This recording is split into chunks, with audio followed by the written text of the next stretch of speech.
देखो, सबसे पहली बात हमारी कमजोरी क्या है? हम परेशान हो जाते हैं।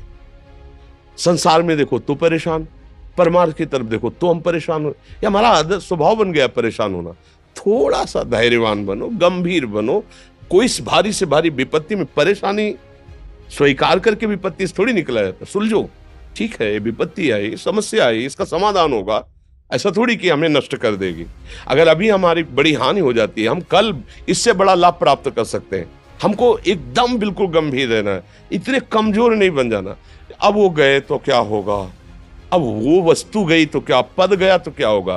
प्रयास किया था, ये पद मिला था, इससे बड़ा पद प्राप्त करूंगा, मैं इससे बड़ा महान बनूंगा। ठीक है, एक बार गिर गया, गलती हो गई, दंड भोगूंगा, फिर इससे ज्यादा संयम में रहूंगा। बिल्कुल मतलब एकदम फ्रेश दिमाग रखना चाहिए।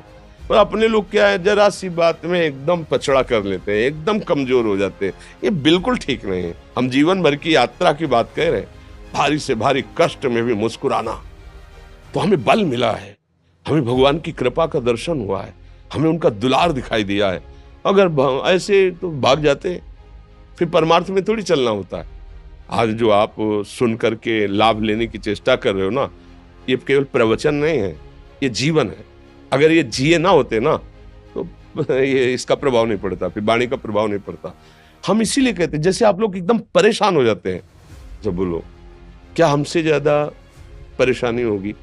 दोनों किडनी खराब, दवाई लाने के लिए पैसे नहीं, पानी रखा है हम उठ के पी नहीं सकते, भीषण शरीर में कष्ट, भीषण बुखार, क्योंकि किडनी फेल, जरा में बुखार, खाने को क्या, रोटी मांग के लाओ। अगर वहां सब्जी मिलती है तो लाल मिर्च ऐसी पड़ के मिलती थी कि वो पा नहीं सकते थे। आप सोचो, पानी लाना है तो मुझे लाना है, पीना है तो मुझे पीना है। अगर मैं हारता तो कहां पहुंच जाता, क्या स्थिति होती? नहीं, मरना है, पर कदम पीछे। कोई दिन ऐसा नहीं जिस दिन सेवा ना की हो, जिस दिन सेवा ना गए हो। गुरु जी की सेवा में जाना है, पहले अपने को स्वस्थ साबित करना है, नहीं वो सेवा ही नहीं लेंगे। तुम बीमार हो, तुम कष्ट में, वैसे उनकी दृष्टि परेशान थे, उनकी सेवा की, आके लेट गए। फिर हिम्मत की, अपनी श्री जी की सेवा की, मधुकरी नहीं गए, 3-3 4-4 दिन भोजन नहीं गए, पर सेवा नहीं छोड़ा, दिनचर्या नहीं छोड़ी। और उसका प्रधान कारण संयम, ब्रह्मचर्य, भगवदाश्रय, नाम जप, कभी हारने नहीं दिया। अभी भी थोड़ी देर बाद डायलिसिस शुरू होगा, हारने, आपको हारे हुए नजर आ रहे हैं। शरीर में पीड़ा है, किडनी फेल है, ऐसा तो हम स्वस्थ बैठे हैं, पीड़ा है, बार बार प्यास लगती है, थोड़ा थोड़ा पानी मिलता है, लेकिन हम आनंदित हैं, हम प्रसन्न हैं। हम लड़ाई में हारे नहीं हैं, ना हारेंगे, हम जीत चुके हैं।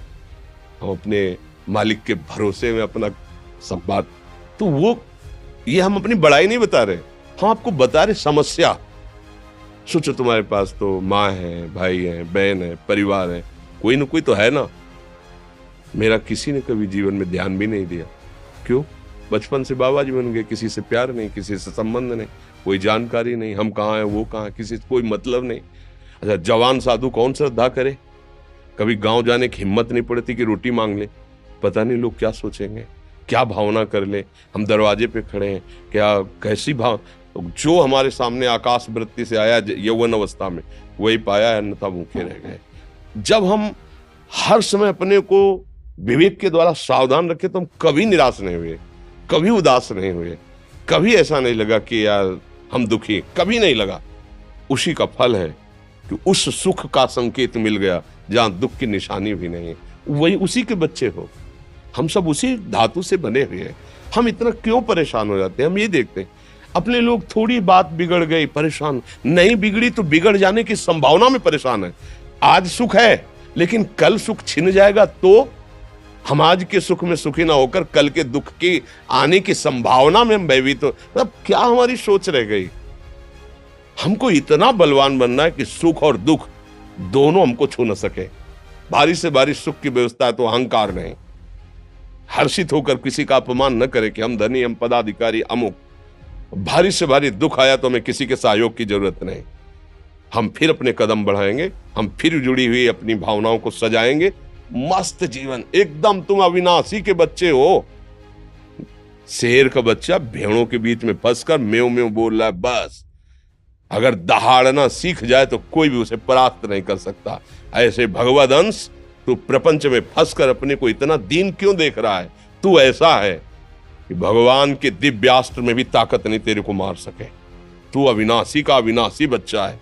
विनाशी भोगों को, विनाशी शरीर को मैं मान के इतना भयभीत, इतना दुख ठीक नहीं।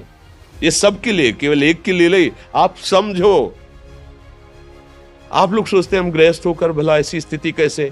जनक जी सुखदेव जी के गुरु हैं और राजा हैं, महल है, रानियां हैं, नौकर है, चाकर।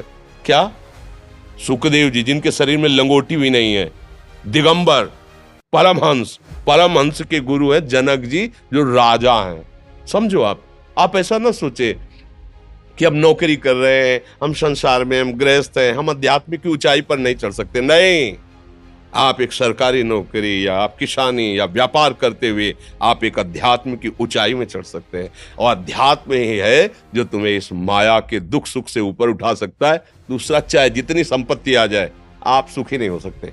सब देख लो, आंख खोल के देख लो। अध्यात्म ही है जो तुम्हें हर कष्ट सहकर मुस्कुराकर जीने का रास्ता बता देगा कि आप आनंदित हो जाओगे। कुछ नहीं बिगड़ा। अध्यात्म है तो कुछ नहीं बिगड़ा, अध्यात्म नहीं है तो कुछ नहीं बना, कुछ हाथ नहीं लगने वाला।